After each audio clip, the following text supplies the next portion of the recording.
Welcome back, friends, to another episode of Witchy Ways for Modern Days. I'm so glad you're here today. Whether you've just stumbled across this show in your scroll through podcasts, or whether you've been walking this witchy path with me for the last few months.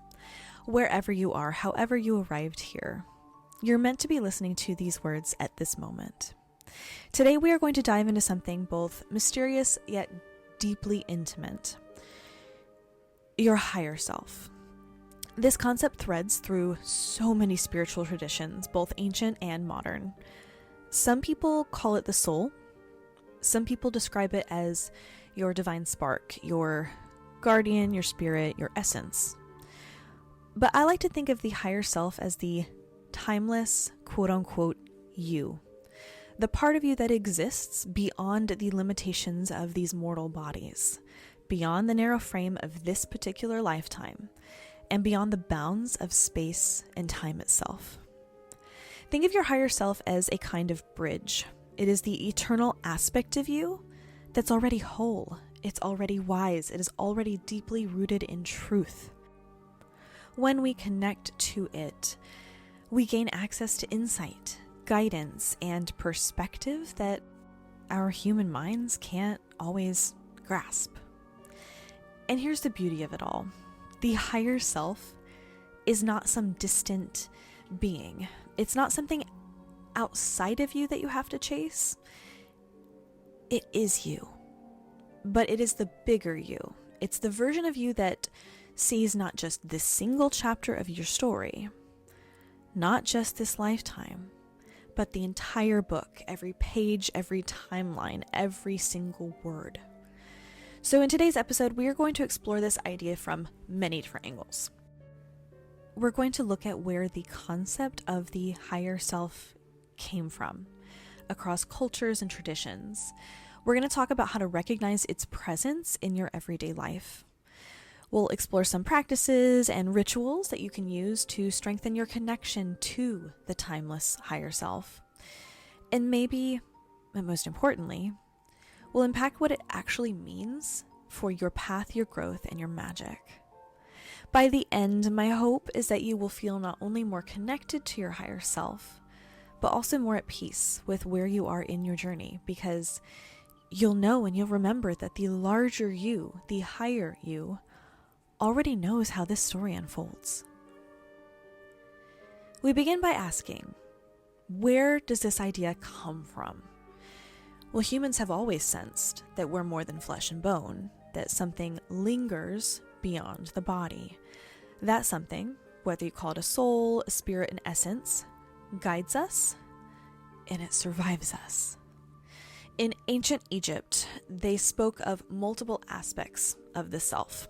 So they spoke of something called the Ka, aka the life force, the Ba, which was the personality that traveled beyond the body, and the Ak, which was the transfigured spirit. In a way, the Ak is what resembles closely what we might call the higher self, the part of us that transcends death and remains eternal. In Greek philosophy, Plato was the one who described the soul as eternal and pre-existing the body. He described it as containing knowledge that we only remember through philosophy. In Hinduism, in the Vedanta philosophy, there's a concept called Atman, which was the true self beyond the ego. This is perhaps like the clearest description of the higher self, the eternal, unchanging reality of who you actually are. And while Buddhism is complex around the idea of a permanent self, the very concept of a Buddha-like nature carries very similar energy. It's the pure awakened essence that lies beyond the illusion of humanity. And there were many indigenous cultures, many that described the self as multi-layered, connected to ancestors or to the land or spirits. For example, in some Native American traditions, one's higher essence is seen as linked to the Great Spirit or to the web of life itself. So across space and time, we're seeing a pattern. Humans have always intuited that there is a part of us that is more than this body. Now, what actually is the higher self? I want you to think of it like this. You're standing in a forest. Your human self is on the ground, darting between trees, moving step by step. You're only seeing what is right ahead of you. The higher self, though, that's like an eagle that's soaring right above you. It's seeing the entire forest, the clearings, the rivers, the hidden paths that the you on the floor, the ground, can't see. So the higher self, because it has this overview, knows the way out. It knows the way through, it knows the way back. So it knows that life in those tribulations and those trials head to toe. The higher self is a few things. A, it's timeless. It exists beyond linear time. It already holds the memory of your past lives. It already knows what happens with this one. And it has the wisdom of your future lives as well. B, it is compassionate. It does not judge your mistakes because it actually sees how those mistakes fit into the bigger picture of your life. C, it's connected. Your higher self is woven into the fabric of the universe. This is where indigenous cultures got it extremely right. It's woven into the fabric of the universe. Your higher self is linked with every other soul, every star, every possibility, every single piece of anything that ever existed. And D, it's guiding. Your higher self nudges you, it whispers to you. It places synchronicities in your path to help you remember who you are. Now, what it is not, things the higher self is not. It is not your ego. Some people are going to confuse this with the ego. It's not. It's not your inner critic. Your inner critic, that is not, that voice inside your head that's saying you're not good enough, anything like that, that's not a higher self. It isn't even the voice of your subconscious fears, things that come out occasionally. It's quieter, it's gentler, and it's more powerful than all of those combined. Sometimes people expect that connecting to their higher self is going to be like flipping a switch. Suddenly they're going to hear divine messages. Suddenly they're going to know their future. Often it's way more subtle than this. That is something that I think happens quite rarely. I don't think that happens all that often, that you can just flip a switch and you've got this immediate strong connection to higher self. This is a muscle you have to exercise. Now, there are some signs that you can kind of look at to see if you are in touch with your higher self and to see to what degree you're in touch with them. Intuitive hits. So if you have a lot of gut instincts, gut feelings that turn out to be right, like you know something's about to happen, it happens an hour later. You know something's about to happen 3 days from now, you just have that feeling you can't describe. Part of this can be claircognizance, part of this, higher self. You could also experience a very strange sense of calm while everything around you, pardon my language, is going to shit. Like if you're in the middle of turmoil, yet you are the eye of the storm. Sometimes this is because a part of you, that higher self, already knows it's going to be okay, so you don't have to panic. And then dreams and meditations will sometimes come into play here. There are going to be moments where you feel like you've touched something, you've been in contact with something vast and luminous.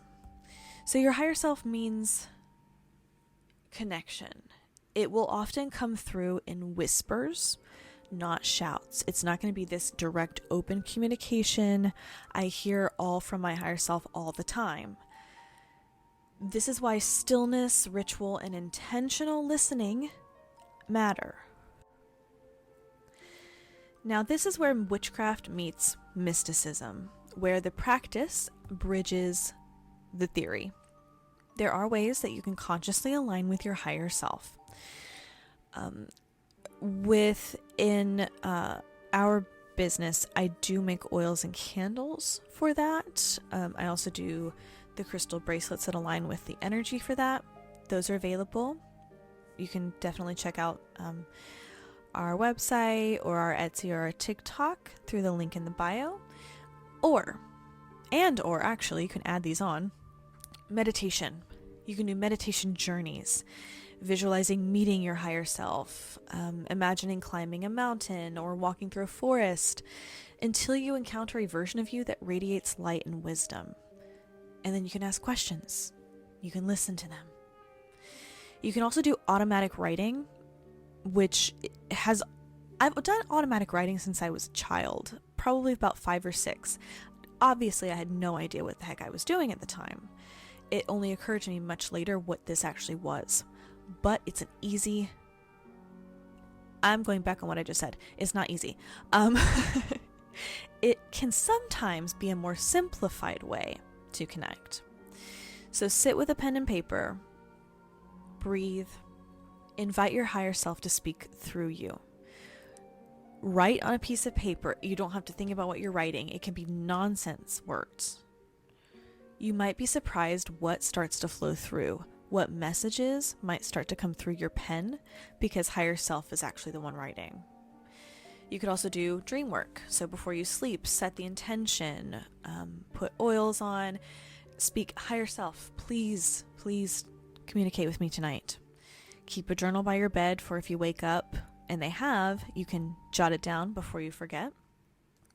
You can do divination practices, tarot, pendulums, runes. All of these can be tools to communicate with your higher self. They can communicate through these things.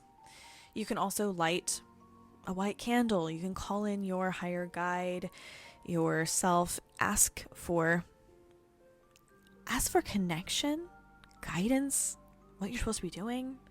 You can also create an altar for your higher self for this connection with symbols of wisdom and clarity. And then you can also do alignment for the body. So alignment for the body helps align the soul, breath work, dance, yoga. All of these are going to help release any pent-up energy and drop you back into soul alignment. Ultimately, the higher self is not just about a mystical thing. It's not about a mystical experience, something that is not able to be accessed. We are our higher selves, ultimately.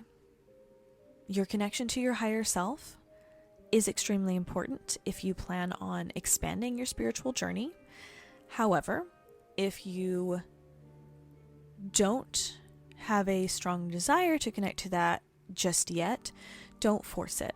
It will come at one point in your life, and it will come when you are ready.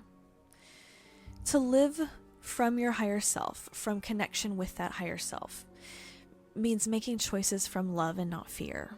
It means seeing the bigger picture. It means trusting the universe, trusting timing, trusting that life unfolds as it's meant to.